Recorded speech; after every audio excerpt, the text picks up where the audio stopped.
बहुत गई अब थोड़ी रही, समय न व्यर्थ गवाओ। कहते मीठे सिकिलध बच्चे, आओ मिलन मनाओ।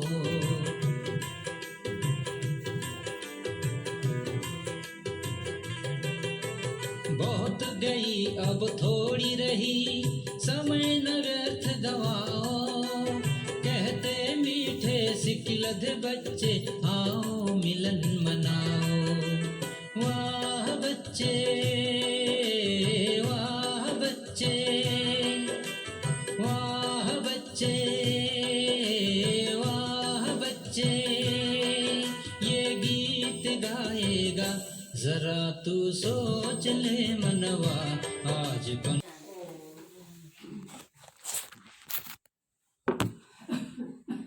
आज बाबा की चलिए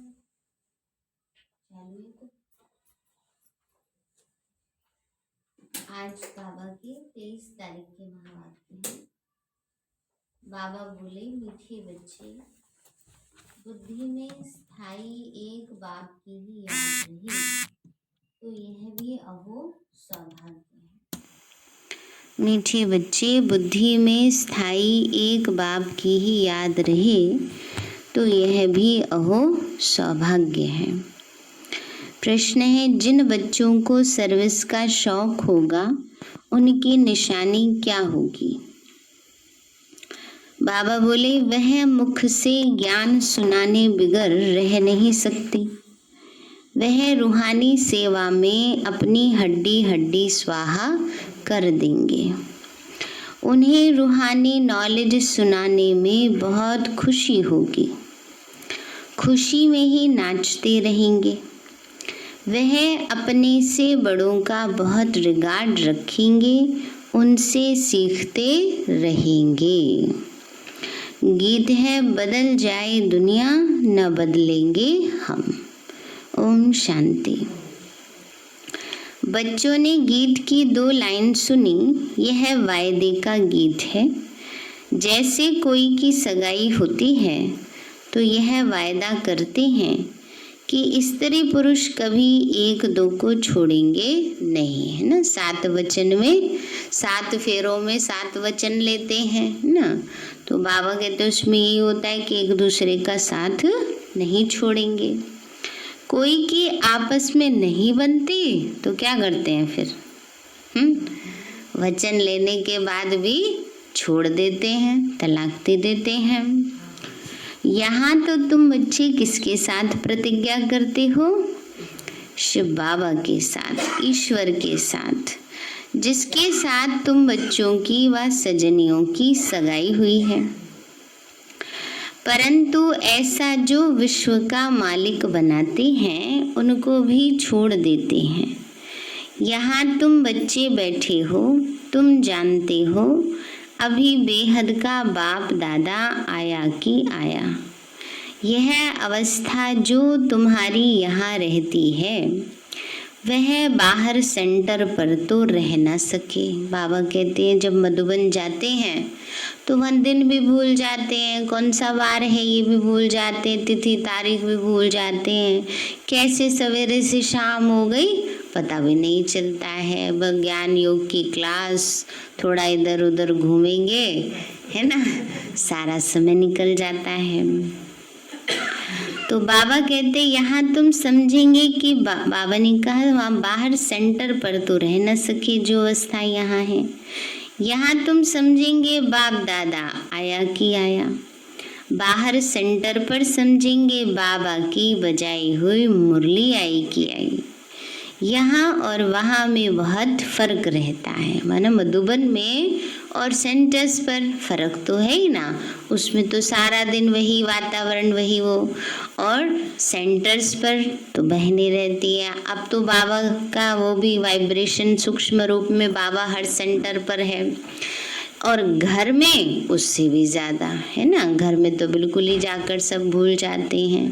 अब मधुबन जाते हैं तो सारा टाइम ही वहाँ रहते हैं, लेकिन सेंटर पर तो आते हैं, मुरली सुन के चले जाते हैं उसी वातावरण में, इसलिए अंतर है। तो बाबा कहते हैं क्योंकि यहाँ बेहद के बाप दादा के सम्मुख तुम बैठे हो, वहाँ तो सम्मुख नहीं हो, चाहते हैं सम्मुख जाकर मुरली सुने। बाबा कहते हैं उस समय साकार में लगता था बस अभी जाके बाबा से मिले। यहाँ बच्चों की बुद्धि में आया है कि बाबा आया कि आया। जैसे और सत्संग होते हैं वहाँ तो समझेंगे कि फलाना स्वामी आएगा, परंतु यह ख्यालात भी सबकी एक रस नहीं होगी। कईयों का बुद्धि योग तो और ही भटकता रहता है। कोई को पति याद आएगा, कोई को संबंधी याद आएंगे। बुद्धि योग एक गुरु के साथ भी टिकता नहीं है। कोई विरला होगा जो स्वामी की याद में बैठा होगा। यहाँ भी ऐसे हैं, ऐसे नहीं कि सब शिव बाबा की याद में रहते। बुद्धि कहाँ न कहाँ दौड़ती रहती है। मित्र संबंधी आदि याद आएंगे, सारा समय एक ही शिव बाबा की याद में रहें, फिर तो अहो सौभाग्य। स्थायी याद में कोई विरला ही रहते हैं। यहाँ बाप के सम्मुख रहने से तो बहुत खुशी होनी चाहिए। अति इंद्रिय सुख गोपी वल्लभ के गोप गोपियों से पूछो, यह यहाँ का ही गाया हुआ है। यहाँ तुम बाप की याद में बैठे हो। बाबा कहते हैं बच्चे यहाँ किसकी याद में बैठे हो? बाबा की याद में बैठे हो। जानते हो अभी हम ईश्वर की गोद में हैं, फिर दैवी गोद में होंगे। भले कोई की बुद्धि में सर्विस के ख्यालात भी चलते हैं। इस चित्र में यह करेक्शन करें, यह लिखें, परंतु अच्छे बच्चे जो होंगे वह समझेंगे कि अभी तो बाप से सुनना है। बाबा कहते हैं कि जैसे क्लास में बैठकर और चिंतन चलता रहता है, किसी किसी का सेवा में, किसी का कोई और प्लानिंग चलती रहती है। पर बाबा कहते हैं जैसे कि मैथ्स का पीरियड हो और उसमें कोई साइंस की सोचता रहे, है ना, या साइंस का पीरियड हो उसमें कोई हिंदी या इंग्लिश का सोचता रहे, चिंतन करता रहे कि उसमें ये होना चाहिए, उसमें ये होना चाहिए, तो क्या होता है? फेल हो जाते हैं ना। क्योंकि जिस समय जिस चीज़ का पीरियड है उसी समय उसको ही पढ़ना चाहिए, एकाग्र चित्त होकर, एकाग्र बुद्धि होकर। यही बात बाबा समझा रहे। कई बार कई बच्चे क्लास में बैठे होते हैं, कभी सेवा की प्लानिंग कर रहे होते हैं, कभी कुछ सोच रहे होते हैं, क्योंकि हम बाबा की बातें सोच रहे थी। लेकिन जब मुरली का पीरियड है, जब मुरली ज्ञान चिंतन बाबा समझा रहे, मुरली सुना रहे हैं, तो उस समय हमारा ध्यान वही होना चाहिए। जब योग लगाने का समय है तब बुद्धि बाबा के पास होनी चाहिए। बाकी सारा समय सेवा का चिंतन करो, धारणाओं का, दिव्य गुणों का चिंतन करो ना। तो बाबा ने समय बता रखा है, ज्ञान और योग का समय फिक्स है, वो पीरियड फिक्स है, तो उस समय हमें वही कार्य एकाग्रचित्त होकर करना चाहिए। तो बाबा कहते हैं बच्चे, परंतु अच्छे बच्चे जो होंगे वो समझेंगे अभी तो बाप से ही सुनना है और कोई संकल्प आने नहीं देंगे। बाप तो ज्ञान रत्नों से झोली भरने आए हैं, तो बाप से ही बुद्धि का योग लगाना है। नंबरवार धारणा करने वाले तो होते ही हैं। कोई अच्छी रीति सुनकर धारण करते, कोई कम धारण करते। बुद्धि योग और तरफ दौड़ता रहेगा तो धारणा नहीं होगी, कच्चे पड़ जाएंगे। बाबा ने कहा बुद्धि यहाँ बैठे बाहर जाती रहे बुद्धि, तो क्या होगा? कच्चे पड़ जाएंगे। फिर तो एक दो बार मुरली सुनी, धारणा नहीं हुई, तो फिर वो आदत पक्की होती जाएगी। फिर कितना भी सुनता रहेंगे, धारणा नहीं होगी, किसी को सुना नहीं सकेंगे। जिसको धारणा होगी उनको फिर सर्विस का शौक होगा। बाबा कहते हैं बच्चे, जिसको धारणा होगी सर्विस का शौक होगा, क्योंकि जो सुना है तो वो दूसरों को सुनाने का मन करेगा। बाबा कहते हैं उछलता रहेगा, सोचेंगे कि जाकर धन दान करूं, क्योंकि यह धन एक बाप के सिवाय तो और कोई के पास है नहीं। बाबा कहते हैं ज्ञान धन बाबा के पास ही है और कोई के पास नहीं है। बाप यह भी जानते हैं सबको धारणा हो न सके, सब एक रस ऊंचा पद पा नहीं सकते, इसलिए बुद्धि और तरफ भटकती रहती है। भविष्य तकदीर इतनी ऊंची नहीं बनती। कोई फिर स्थूल सर्विस में अपनी हड्डी हड्डी देते हैं, सबको राजी करते हैं। जैसे भोजन पकाते हैं, है ना, भोजन बनाते हैं, वो तन से सेवा करना हुआ तो खाने वाले संतुष्ट होते हैं, तो दिल से दुआएं निकलती है ना, भोजन अच्छा बना हो, समय पर मिल जाए ना, तो क्या होगा, मन संतुष्ट होगा ना। तो बाबा भी कहते हैं भोजन बनाने वाले सोच लें पहले और काम कर लेते हैं, योग में बैठ जाएं, जरा मुरली सुन ले, फिर भोजन बनाएंगे। तो जो सुनने वाले उनको कब मिलेगा तो फिर तो वो असंतुष्ट रह जाएंगे इतनी आत्माएं। इसलिए बाबा कहते हैं कि बच्चे ये भी एक युक्ति है, समझ है कि जब जिस समय जिस सेवा की आवश्यकता हो वो करेंगे तब हमारे नंबर जमा होंगे ना। फिर लेकिन ये भी नहीं कि ज्ञान योग पर अटेंशन नहीं देना, उस पर भी देना है। इसलिए आपने देखा होगा कि जो सेवा करने वाले होते हैं उनके लिए मुरली पहले ही चल जाती है। अमृत वेले के जस्ट बाद मुरली शुरू हो जाती है कि जो भोजन बनाने की सेवा करने वाले हैं सारे सेवाधारी पहले मुरली सुन लेते हैं। तो युक्ति से अपने पुरुषार्थ का बैलेंस रखते हुए सेवा भी हो और योग ज्ञान योग भी हो। इसका मतलब ये नहीं हम तो सेवा में बिजी रह गए, ज्ञान योग नहीं कर पाए, ये भी नहीं हम एक्सक्यूज दे सकते हैं। बाबा कहते हैं बच्चे तो जैसे भोजन पकाते खिलाते हैं ना, यह भी सब्जेक्ट है। जिसको सर्विस का शौक होगा वह मुख से कहने बिगर रहेगा नहीं। फिर बाबा देखते भी हैं कि कहीं देहाभिमान तो नहीं है ना। फिर बाबा कहते हैं बच्चे बाबा भी तो पात्र देखकर यूज करेगा ना, इसलिए बाबा देखते हैं अगर सेवा कर रहे हैं लेकिन देहाभिमान भरा पड़ा है, मैंने ये किया मैंने ये किया, तो फिर बाबा फिर उसको यूज नहीं करते। इसलिए बाबा कहते हैं बाबा देखते हैं देहाभिमान तो नहीं है, बड़ों का रिगार्ड रखते हैं व नहीं। बड़े महारथियों का रिगार्ड तो रखना ही होता है। हाँ, कोई कोई छोटे भी होशियार हो जाते हैं तो हो सकता है कि बड़े को उनका रिगार्ड रखना पड़े। बाबा कहते हैं बच्चे कई बार ऐसा होता है नहीं आ रही आत्मा एडवांस पार्टी वाली ना, तो कोई कोई आत्मा ऐसी अच्छी निकल आती है, जैसे शिवानी बहन ने बाबा की कितनी सेवा की है। तो बाबा कहते हैं लेकिन इसका मतलब ये नहीं कि वो बहुत बड़ी हो गई, तो बाबा ने सेवा के लिए उनको निमित्त बनाया है, तो बड़े बड़े भी उनको सम्मान देते हैं, लेकिन वो भी बड़ों को बहुत सम्मान देते हैं। ये हमने बहुत देखा है कि ऐसा नहीं है कि फिर बड़े उनको सम्मान दे रहे हैं तो उनको अहम आ जाए, नहीं, वो निरंकारी आत्मा है, इसीलिए बाबा ऐसा इंस्ट्रूमेंट यूज करता है, मना ऐसी आत्मा से सेवा लेते रहते हैं। अगर अहम आ जाएगा तो उस आत्मा से फिर बाबा सेवा वो नहीं करते। इसलिए बाबा कहते हैं बच्चे तो बड़े महारथियों का रिगार्ड तो रखना होता है, फिर छोटे भी होशियार हो जाते तो हो सकता है बड़े को उनका रिगार्ड रखना पड़े, क्योंकि बुद्धि उनकी गैलप कर लेती है। सर्विस का शौक देख बाप तो खुश होगा ना कि अच्छी सर्विस करेंगे। सारा दिन प्रदर्शनी पर समझाने की प्रैक्टिस करनी चाहिए। प्रजा तो ढेर बनती है ना, तो कोई उपाय है नहीं।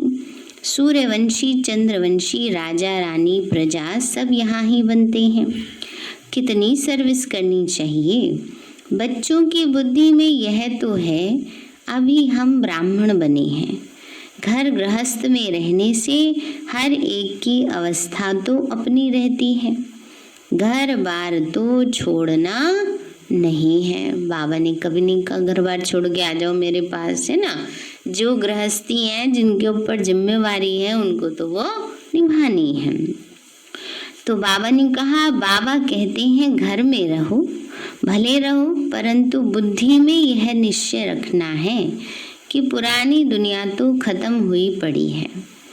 हमारा अब बाप से काम है, यह भी जानते हैं कल्प पहले जिन्होंने ज्ञान लिया था वही लेंगे। सेकंड बाय सेकंड बहु रिपीट हो रहा है।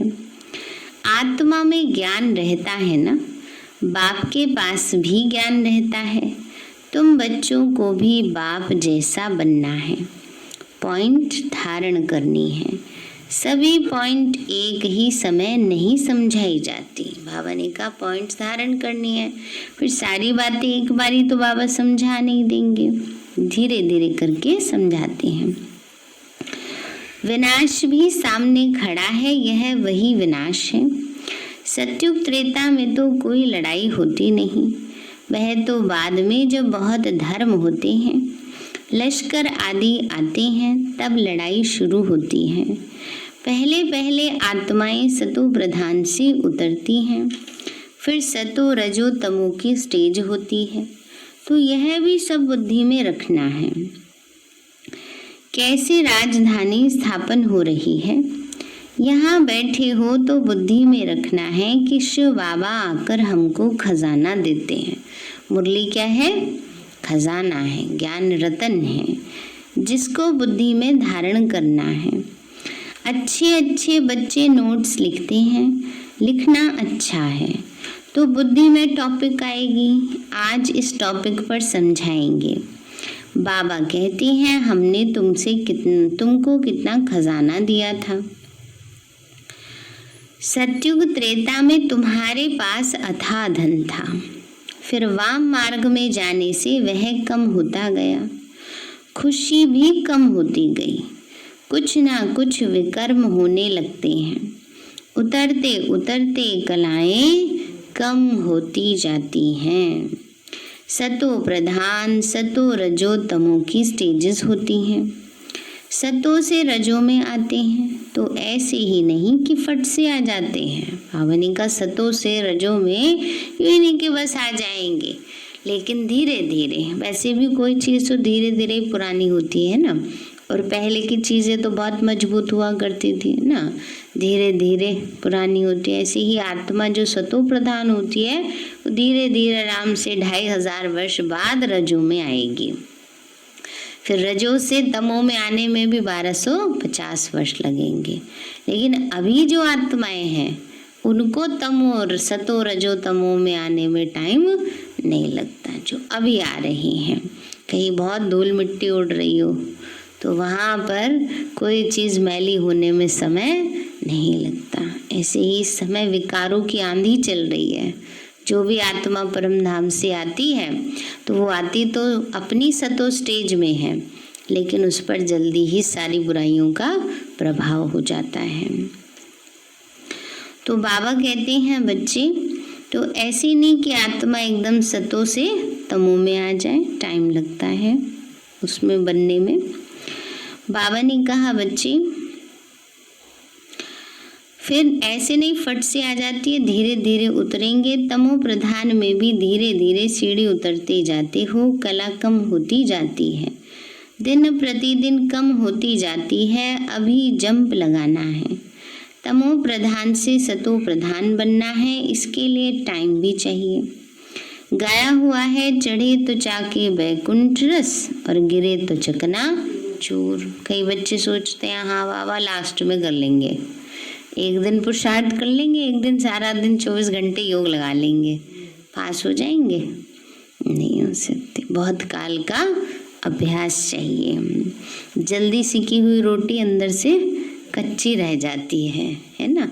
तेज गैस पे कोई सेक ले, कोई चीज़ बना ले, अंदर से उतनी नहीं होती है।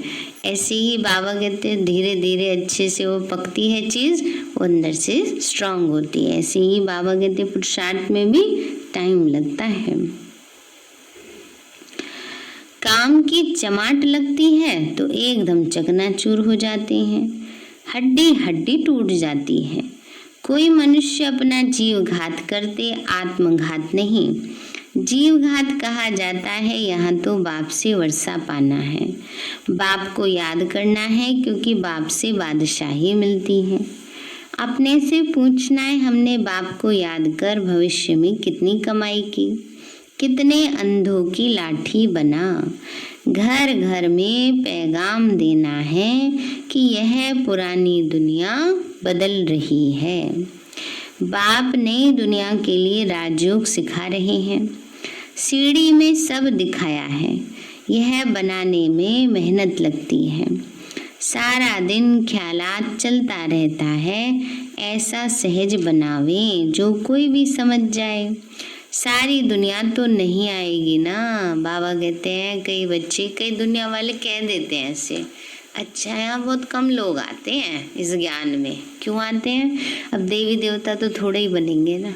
मंदिर में देवी देवताओं की मूर्ति कितनी होती है? थोड़ी होती है, गिनी चुनी। और भगत तो बहुत होते हैं, है ना। ऐसे ही बाबा कहते हैं बच्चे यहाँ पर भी है। देवी देवता धर्म वाले ही आएंगे, सारी दुनिया थोड़ी आ जाएगी ना। सारे थोड़ी विश्व महाराजन महारानी बन जाएंगे। तुम्हारी सर्विस तो बहुत चलनी है। तुम जानते हो हमारे क्लास कब तक चलेगा? वह तो लाखों वर्ष कल्प की आयु समझते हैं, तो शास्त्र आदि सुनाते ही रहते हैं। समझते हैं जब अंत होगा तब सबका सदगति दाता आएगा, और जो हमारे चेले होंगे उनकी गति हो जाएगी। फिर हम भी जाकर ज्योति में समाएंगे। परंतु ऐसे तो है नहीं।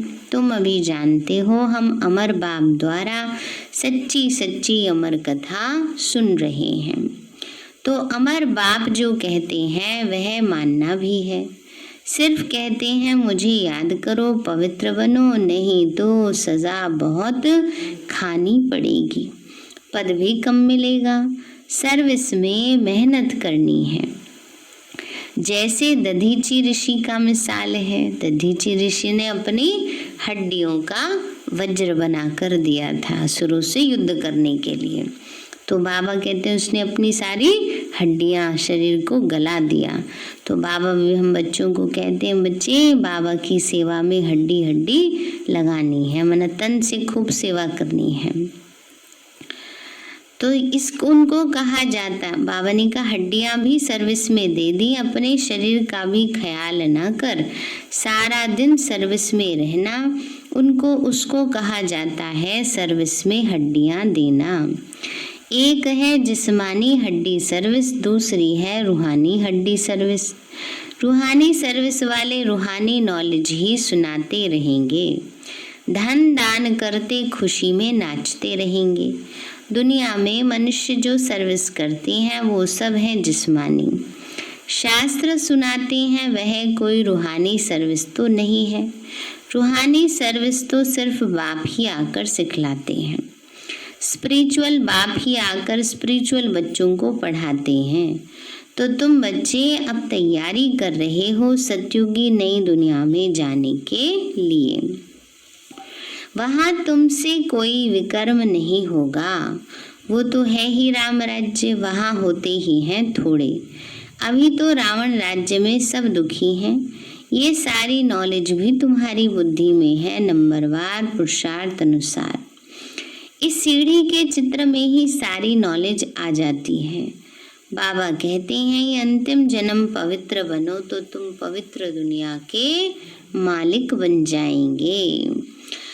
तुम्हें समझाना ऐसा है जो मनुष्यों को पता पड़े कि हम सतो प्रधान से तमो प्रधान बने हैं, फिर याद की यात्रा से सतो प्रधान बनेंगे। बाबा कहते हैं ऐसे अच्छी रीति समझाओ, देखेंगे तो बुद्धि चलेगी। ये नॉलेज कोई के पास नहीं है। कहेंगे इस सीढ़ी में और धर्मों का समाचार कहाँ है? वह फिर इस गोले में लिखा हुआ है। वह नई दुनिया में तो आते नहीं, उनको शांति मिलती है। भारतवासी ही स्वर्ग में थे। बाप भी भारत में आकर राजयोग सिखाते हैं, इसलिए भारत का प्राचीन योग सब चाहते हैं। इन चित्रों से वह खुद भी समझ जाएंगे, बरोबर नई दुनिया में सिर्फ भारत ही था। अपने धर्म को भी समझ जाएंगे। भले क्राइस्ट आया धर्म स्थापन करने, इस समय वह भी तमो प्रधान है। बाबा ने कहा भले क्राइस्ट आया लेकिन इस समय सभी आत्माएं तमो प्रधान बन गई हैं। वह रचयिता और रचना की कितनी बड़ी नॉलेज है। तुम कह सकते हो हमको किसी के पैसे की दरकार नहीं, पैसा हम क्या करेंगे, तुम भी सुनो और दूसरों को भी सुनाओ। यह चित्र आदि छपाओ, इन चित्रों से काम लेना है। हॉल बनाओ जहाँ ये नॉलेज सुनाई जाए, बाकी हम पैसा लेके क्या करेंगे। तुम्हारे ही घर का कल्याण होता है, तुम सिर्फ प्रबंध करो। बहुत आकर कहेंगे रचयिता और रचना की नॉलेज तो बड़ी अच्छी है, यह तो मनुष्यों को ही समझनी है। विलायत वाले यह नॉलेज सुनकर बहुत पसंद करेंगे, बहुत खुश होंगे, समझेंगे हम भी बाप के साथ योग लगाएं तो विकर्म विनाश होंगे। सबको बाप का परिचय देना है, समझ जाएंगे यह नॉलेज तो गॉड के सिवाय कोई दे न सके। कहते हैं खुदा ने बहिष्ठ स्थापन किया, परंतु वो कैसे आते हैं यह किसी को भी पता नहीं है। तुम्हारी बातें सुनकर खुश होंगे, फिर पुरुषार्थ कर योग सीखेंगे। तमो प्रधान से सतो प्रधान बनने के लिए पुरुषार्थ करेंगे। बाबा कहते हैं तमो प्रधान से सतो प्रधान बनने का पुरुषार्थ करना है। सर्विस के लिए तो बहुत ख्याल करने चाहिए। बाबा क्या कह रहे हैं, शिवरात्रि आ रही है ना, तो सेवा के लिए बहुत ख्याल करने चाहिए। क्या क्या करना है, भारत में हुनर दिखाएं, तब फिर बाबा बाहर में भी भेजेंगे। यह मिशन जाएगी, है ना। फिर देखो अभी बाहर में विदेशों में कितनी सेवा हो रही है। अभी तो टाइम पड़ा है, नई दुनिया बनने में कोई देरी थोड़ी लगती है। कहाँ भी अर्थक्वेक आदि होती है तो 2-3 वर्ष में एकदम नए मकान आदि बना देते हैं। कारीगर बहुत हो, सारा समय तैयार हो, फिर बनने में देर थोड़ी लगे। सामान सारा तैयार हो तो फिर बनने में देरी थोड़ी लगेगी। विलायत में मकान कैसे बनते हैं, मिनट मोटर माना फटाफट बन जाते हैं। सारी चीज़ें बनी बनाई होती है, मशीनें ऐसी होती हैं, फटाफट यूँ शीट खड़ी करते हैं, यूँ करते हैं और बन जाते हैं घर। बाबा कहते हैं बच्चे स्वर्ग में कितना जल्दी बनते होंगे। फिर सोना चांदी आदि बहुत तुमको मिल जाता है, खानियों से तुम सोना चांदी हीरे ले आते हो। हुनर तो सब सीख रहे हैं, साइंस का कितना घमंड चल रहा है। यह साइंस फिर वहाँ काम में आएगी। यहाँ सीखने वाले फिर दूसरा जन्म वहाँ ले जाकर काम में लगाएंगे। उस समय तो सारी दुनिया नई हो जाएगी, रावण खत्म हो जाता है, 5 तत्व भी कायदे मुजीब सर्विस में रहते हैं, स्वर्ग बन जाता है। वहाँ कोई ऐसा उपद्रव नहीं होता, रावण राज्य ही नहीं, सब सतो प्रधान है। सबसे अच्छी बात कि तुम बच्चों का बाप से बहुत लव होना चाहिए। बाबा खजाना देते हैं, उसको धारण कर और दूसरों को दान देना है। बाबा कहते हैं बाबा हमें ज्ञान खजाना दे रहे हैं, धारण भी करना और दूसरों को दान भी देना है। जितना दान देंगे उतना इकट्ठा होता जाएगा। सर्विस ही नहीं करेंगे तो धारणा कैसे होगी। सर्विस में बुद्धि चलनी चाहिए। बाबा कह रहे हैं सेवा के लिए बुद्धि चलनी चाहिए। हम क्या सेवा कर सकते हैं, संडे की मुरली में बाबा ने बताया ना 4 प्रकार की सेवाओं के विषय में। तो बाबा कहते सर्विस के लिए बुद्धि चलनी चाहिए। सर्विस तो बहुत ढेर हो सकती है, दिन प्रतिदिन उन्नति को पाना है, अपनी भी उन्नति करनी है, सेवा में उन्नति करनी है, स्वयं की भी उन्नति करनी है। अच्छा मीठे मीठे सिक्के लदे बच्चों प्रति माता पिता प्यार और गुड मॉर्निंग। रूहानी बाप की रूहानी बच्चों को नमस्ते। रूहानी हम बच्चों की रूहानी माता पिता बाप दादा नमस्ते नमस्ते नमस्ते बाबा नमस्ते। धारणा के लिए मुख्य सार है सदा रूहानी सर्विस में तत्पर रहना है। ज्ञान धन दान करके खुशी में नाचना है। खुद धारण कर औरों को धारणा करानी है। बाबा ने कहा ज्ञान धन दान करके खुशी में नाचना है और खुद धारणा करके औरों को करानी है। दूसरा, बाप जो ज्ञान का खजाना देते हैं उनसे अपनी झोली भरनी है, नोट्स लेने हैं, फिर टॉपिक पर समझाना है। ज्ञान धन का दान करने के लिए उछलते रहना है मतलब अंदर से उमंग आता रहे, ज्ञान सुनाए, कैसे बाबा की सेवा करें, है ना। फिर ये नहीं किसको जाके सुनाए, कोई सुनता ही नहीं है, कोई बात नहीं, मनसा सेवा तो कर सकते हैं ना। भले कोई ज्ञान नहीं सुन रहे पर मनसा सेवा का ऑप्शन तो बिल्कुल खुला है। वरदान दिया बाबा ने, निराकार सो साकार इस मंत्र की स्मृति से सेवा का पाठ बजाने वाले रूहानी सेवाधारी भव। निराकार सो साकार इस मंत्र की स्मृति से सेवा का पाठ बजाने वाले रूहानी सेवाधारी भव।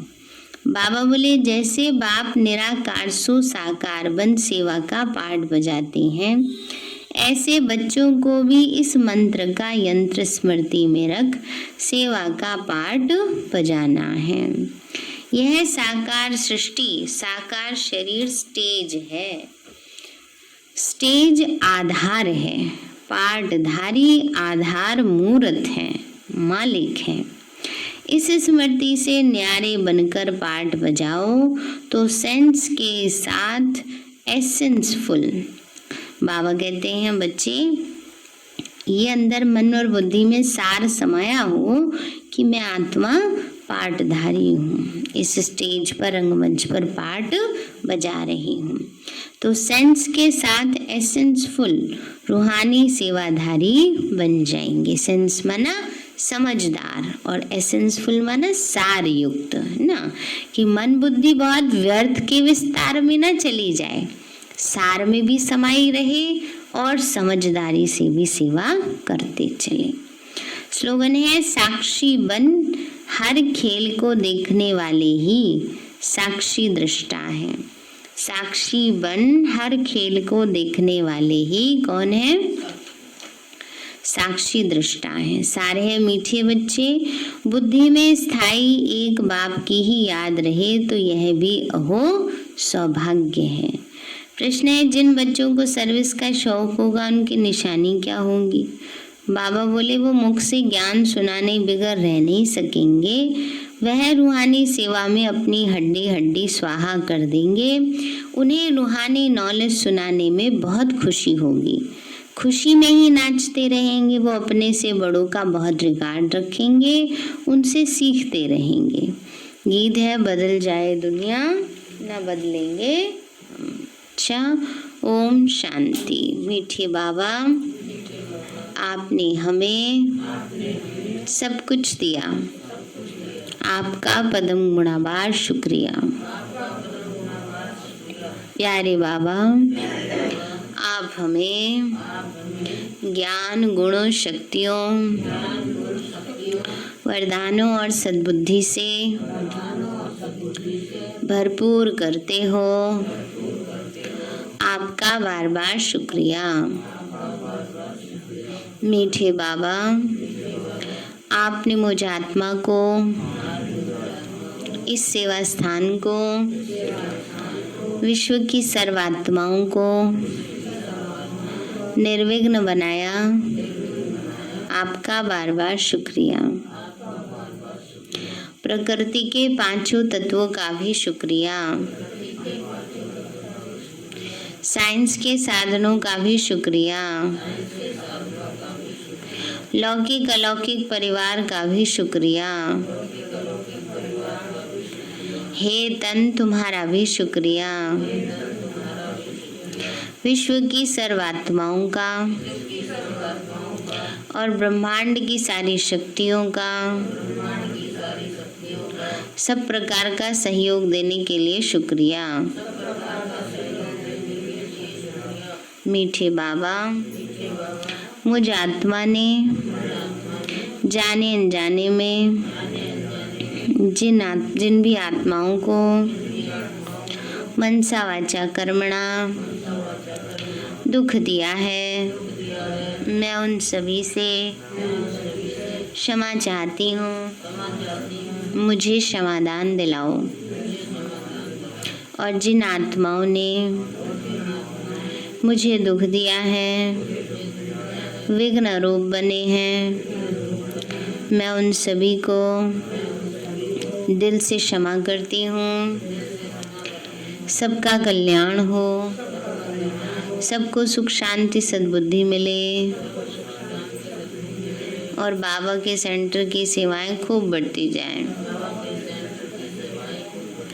शिव बाबा से सारी शक्तियाँ मुझ आत्मा में समा रही हैं, पूरे शरीर में फैल रही हैं, पूरे घर में फैल रही हैं, पूरे देश पूरी दुनिया में फैल रही हैं।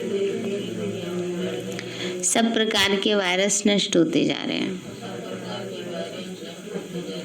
मैं आत्मा परम धाम में चमकती हुई मणि हूँ। सतयुग में पावन देवताई शरीर में हूँ। मैं अष्टभुजाधारी देवी दुर्गा हूँ। विघ्न विनाशक गणेश हूँ। मैं बाबा की छत्र छाया में पलने वाली सर्वश्रेष्ठ ब्राह्मण आत्मा हूँ। मैं फरिश्ता हूँ। मेरे साथ सब कुछ बहुत अच्छा होगा। मेरे साथ सब कुछ बहुत अच्छा होगा। मेरे साथ सब कुछ बहुत अच्छा होगा। मेरे साथ सब कुछ बहुत अच्छा होगा। मेरे साथ सब कुछ बहुत अच्छा होगा।